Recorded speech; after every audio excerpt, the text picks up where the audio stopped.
السلام عليكم، مرحبا بكم في القناة، مرحبا بكم في فيديو جديد. ان شاء الله تكونوا مزيانين. اليوم اول ايام رمضان الكريم بالنسبه لي انا. في هذا الفيديو هو البارح ديالكم، يعني هذا نهار من قبل. خديت واحد شويه ديال الخضر والفواكه غنستفهم هكذا في الكوزينه. غنقاد اخر الاشياء باش ان شاء الله النهار الاول يكون كل شيء ناضي، باش نبداو ان شاء الله رمضان الكريم. غنشارك معكم ايضا الوصفه ديال الجرانولا بالنسبه للناس اللي كيعجبهم يفطروا بشي حاجه خفيفه هكذا، يفطروا يتسحروا بشي حاجه خفيفه. وايضا غنشارك معكم هذوك الاميونيتي شوتس ولا واحد العصير اللي كيكون فيه سكينجبير وايضا العرق ديال الخرقوم. المهم غنشارك معكم هذه الوصفه هذه مزيانه للناس، كيعطيك انرجي، شويه ديال الانرجي وشويه ديال البوست للمناعه. هنايا غنقاد شويه داك الفواكه، ما خديتش شي حاجه كثيره في الحقيقه، خديت غير داكشي اللي يعني متوفر في السوق. واخا دابا لاحظت ان الاثمنه طلعت بزاف مقارنه مع الايام العاديه. المهم هادشي كنشوفوه كل عام، ولكن انا كنستعجب غير الناس اللي كيبيعوا الخضره والفواكه كيفاش كيعطيهم خاطرهم يزيدوا الاثمنه، وعارفين ان هذا الشهر هذا يعني شهر العباده والتقرب من الله، وكيديروا فحال هكذا. ما عرفت كيجيني انا العجب كيفاش ممكن انك تقرر تزيد الاثمنه على المسلمين، وانت عارف ان ناس فقراء ما عندهمش. اغلبيه ديال الناس كيدابزوا مع كيتقاتلوا مع الزمان باش يعيشوا. المهم هادشي غير بين قوسين. شريت شويه ديال الليمون، تبارك الله غزال هذاك الليمون اللي فيه شويه ديال الحموره. ممكن ناكلو او نصابو به العصير. خديت التفاح، ما في الحقيقه ما عيقتش بزاف هذا العام بالفواكه. خديت الفريز، راه غنوريه لكم، راه حطيته في المجمد، وليمون، البنان والتفاح. هادشي اللي خديت. كنظن شويه ديال المختي راه عندي في الثلاجه. وشنو اخر؟ كنظن هاد هما الفواكه اللي خديت البصله بالزايد، وايضا البطاطا كنحتاجوها. انا عارفه راسي في رمضان ما كنقدرش نخرج نتسخر نهائيا الا الضروره القصوى. الحمد لله دابا كاين ابليكاسيون اللي ممكن يا اما دمرجان يا اما غلوفو. كنخلص بالنسبه للناس اللي سولوني، كنخلص تقريبا 20 درهم في الشهر، وكيبقى لك ليفريزون يعني فابور شهر كامل. هكذا الا وقفت على شي حاجه ولا هو طبعا ماشي فحال الحاجه ديال السوق، وضروري غيكون الثمن زايد على المحل اللي تمشيلو بيدك، ولكن كيفك. خصوصا انا ما عنديش طوموبيله حاليا،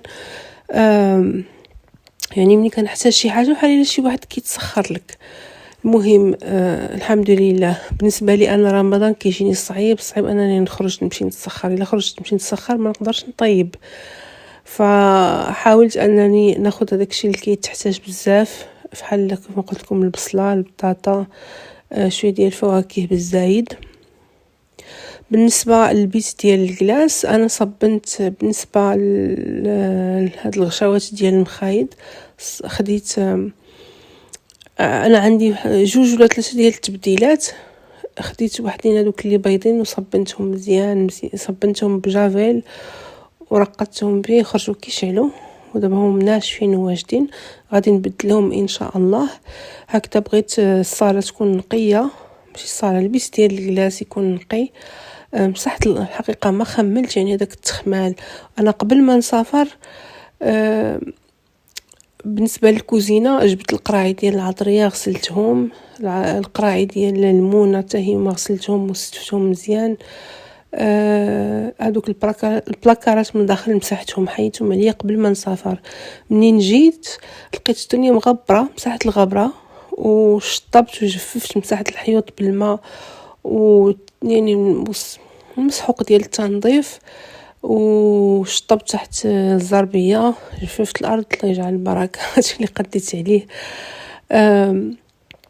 بالنسبه هادو كما قلت لكم راني صبنتهم بجافيل ونشفوا مزيان. غادي نبدلهم ونقادهم باش يبقى البيت يعني نقي هكذا، يعطي الريحه ديال الجافيل، الريحه ديال النظافه. وغنستفهم ونقادهم. شنو اخر؟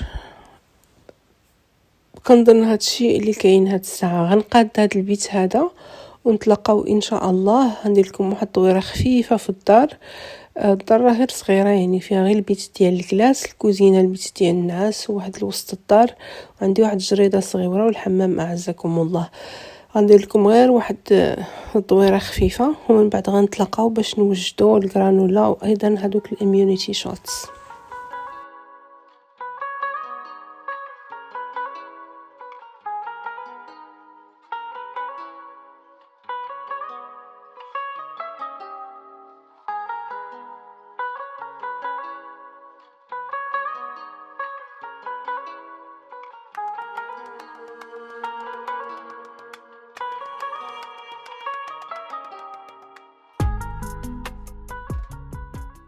نسيت ما قلت لكمش، من ضمن الاستعدادات ديال هذا العام وانني خيطت حوايج جداد ديال الصلاه اللي هو هذا.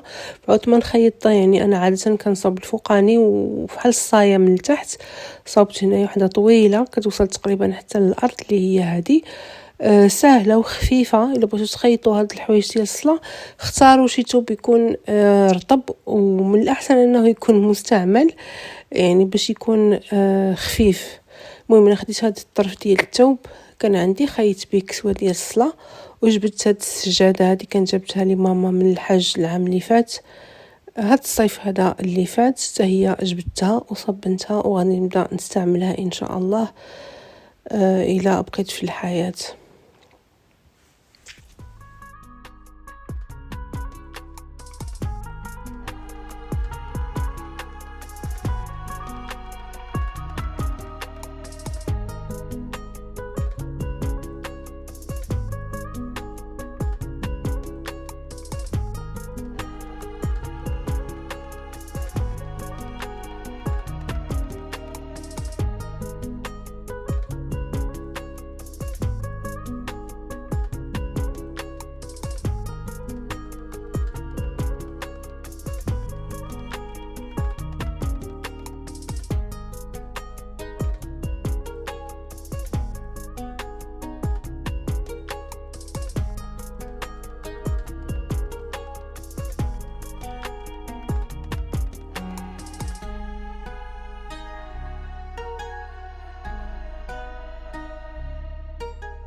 بالنسبه للاستعدادات اللي وجدت اللي احتفظت بهم في المجمد، ماشي شي حاجه كثيره. المهم انا فزكت الحمص، ما فسختوش، خليته بحال هكذا. انا عاده ما كان الحقيقه كنفضل انه يبقى الحمص بالقشره ديالو.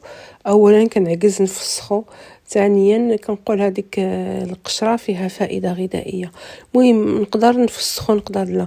المهم هذا راه مبيت في الماء ليله كامله. نقدر نستعملو الا بغيت نصاوب الفلافل او نطيب شي حاجه، او ممكن نزيدو في الماء طايب واحد شويه ونفسخو نديرو في الحريره الا بغيت. بالنسبه للكرافس، انا ملي رجعت للدار لقيت الجرده ديالي تبارك الله عامره بالكرافس، فحيدتهم وغسلتهم مزيان مزيان، نشفتهم وقطرتهم من الماء، عملتهم في المجمد، وزيدت خديت ملي مشيت للسوق زيدت خديت الكرافس قزبور المعدنوس. بالنسبه للمطيشه، ملي شريتها انا شريتها بكميه زايده كيف ما قلت لكم، ما كنقدرش نخرج في رمضان، وعملتها في المجمد. هذه الطريقه كنت شفتها عند اليوتيوبرز الامريكيات فصل ديال الصيف ملي كيزرعوا ملي كيزرعوا مطيشه بزاف كيجمدوها بحال هذه الطريقه.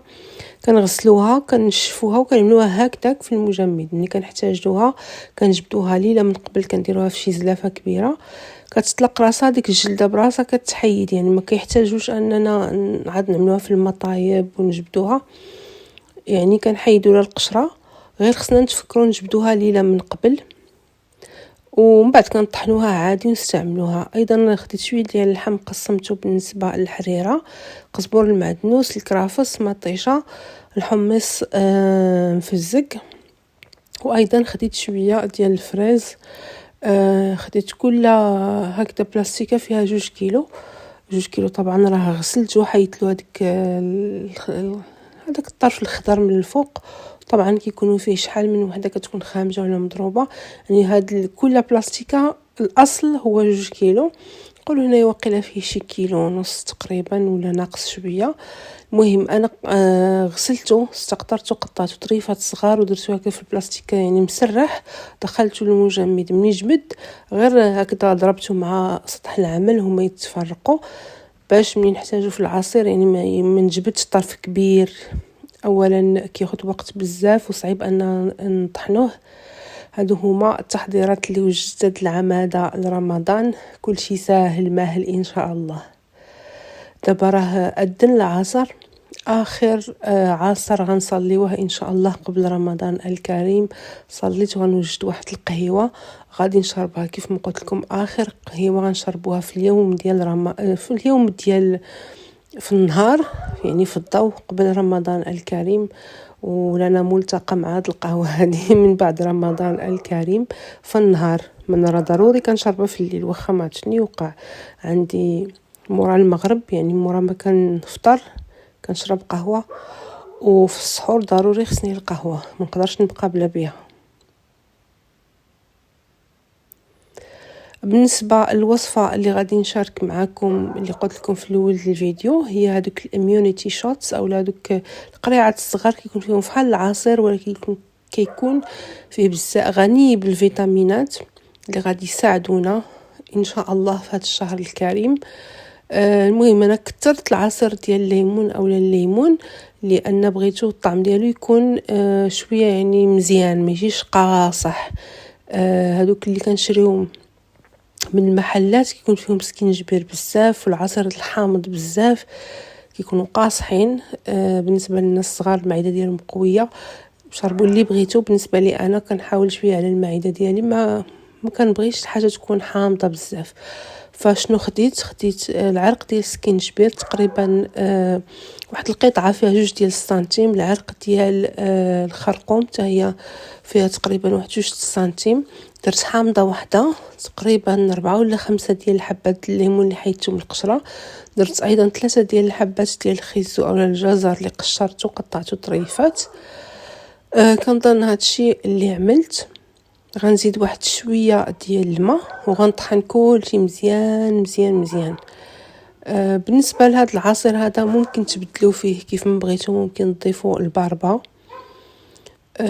شنو اخر ممكن نضيفوا يعني الاناناس حتى هو مزيان مزيان غني بالفيتامين ديال سي اللي غيعاون. دابا باقي البرد يعني باقي هاد السيمانه الحمد لله كاينه الشميشه، ولكن ما عرفتش من بعد واش غتجي الشتاء والبرد ولا غتبقى الدنيا سخونه. مهم غادي نطحن هاد الخليط هذا مزيان مزيان ومن بعد غندير واحد التويب فوق واحد الزلافه وغادي نصفي هادوك. غنخلي غير السائل لانني بغيت غير العصير. بالنسبه نتوما الا بغيتو تخليو هذاك الفايبرز او هذوك الالياف ديال هاد الخضر والفواكه اللي استعملنا ممكن تخليوهم. بالنسبه لي انا كنفضل انني نشرب هذاك المركز ديال الفواكه والخضر اللي صاوبت، كيجيني اسهل من انني نشرب كل شيء.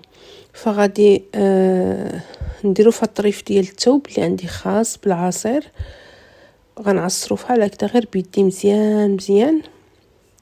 الا بغيتو تزيدوا الماء في هذاك الخليط ديال العصير ممكن تزيدوا الماء اولا تزيدوا الثلج اللي بغيتو. انا غنخليه هكذا مركز.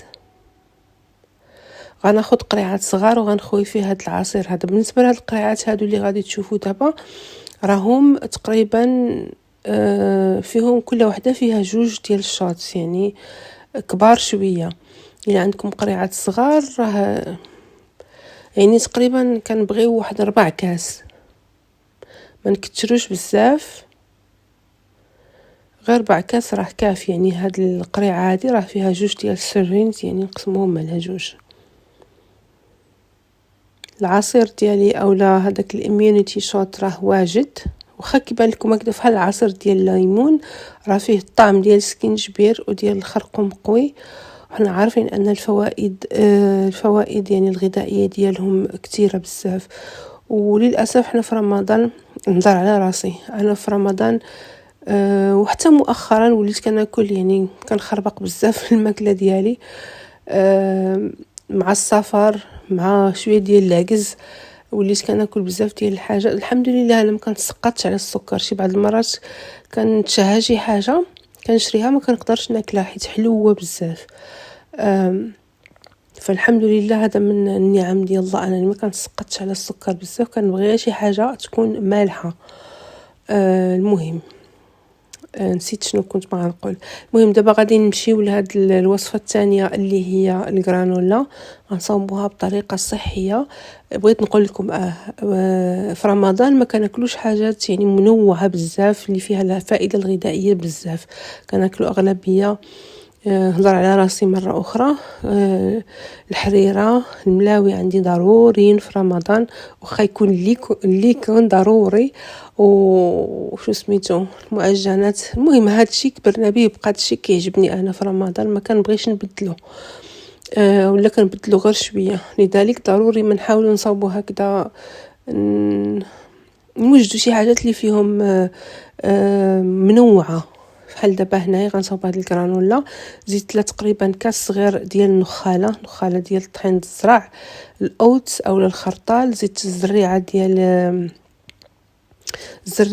نوار الشمس الزريعه ديال القرعه. زيت ايضا الكتان. كنظن هادشي اللي يزيد شويه ديال بغيتو تزيدوا النافع الزنجلان. المهم المكسرات اللي عندكم. انا عندي غير شويه ديال القرقاع غادي نزيدو.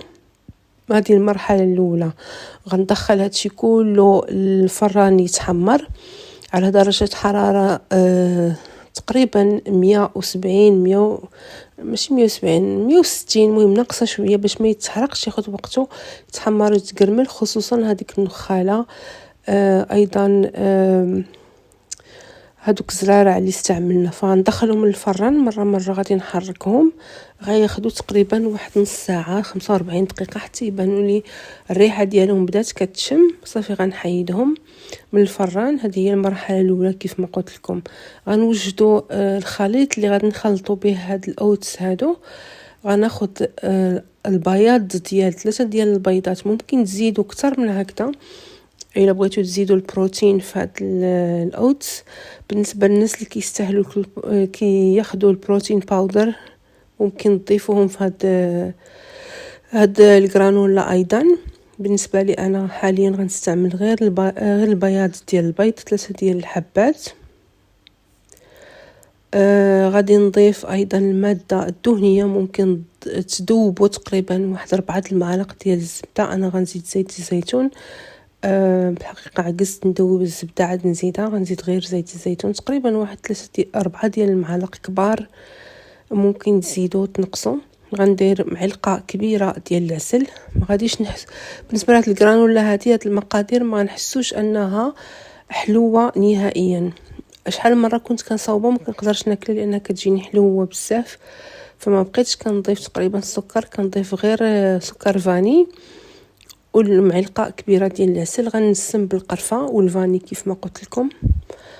بالنسبه لهاد الكميه كامله ديال الجرانولا فيها معلقه السكر تقريبا معلقه صغيره ديال السكر فاني.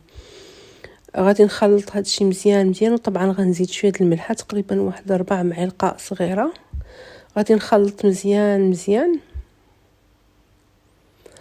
وغادي نزيد هذاك الخليط ديال الخرطال والزرارع والقرقاع اللي عملت. وغادي نخلط نحاول انني نلبسو بهذيك الخليط ديال البيض والعسل والزيت.